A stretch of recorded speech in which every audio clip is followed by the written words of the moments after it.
Hello everyone, সকলকে সুপ্রভাত। আজকের সকালটা একটু অন্যরকমভাবে শুরু করলাম। আজকের ব্লগটা একদম অন্যরকম হতে চলেছে। তোমরা দেখতে থাকো এবং ভিডিওটা ভালো লাগলে অবশ্যই কিন্তু কমেন্ট করে জানিও। তো আজকের দিনটা একদম আলাদা।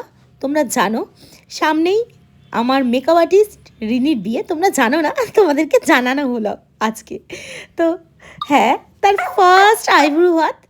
তো সেটা আমি ফার্স্ট টাইম কাউকে দিচ্ছি আইব্রো ভাত নিজের হাতে। তো সমস্ত কিছু রান্না করা হয়েছে এবং পুরোটা হেল্প করেছে আমার দিদি। এত মেনু, এত রকম আইটেম, তো চেষ্টা করেছি ওকে একটু খুশি করার। আজকে একটা মজাদার কোশ্চেন তোমাদেরকে করি, তো তোমরা পুরো ব্লগটা দেখো এবং মেনুতে কি কি রান্না ছিল ও কমেন্ট করে অবশ্যই জানাও তো। আর রিনি তো খুব এনজয় করে খাওয়া দাওয়া করেছে এবং আমরাও খুব পুরো দিন এনজয় করেছি, কারণ বিয়ে হয়ে গেলে আবার কবে দেখা হবে, আবার আমাকে কবে সাজাবে আমি নিজেও জানি না। যাই হোক, আজকের দিনটা একটু অন্যরকমভাবে কাটলো, ভীষণ ভালো লাগলো, কারণ মনে হচ্ছিলো সেই বড় দিদির একটা ফিলিংস। নিজের বোনকেও এরকমভাবেই বিয়ে দিয়েছিলাম, তো তার আগে এরকমভাবেই ও এতদিন আমার বাড়িতে আসছে, ছোট বোনের মতন হয়ে গেছে।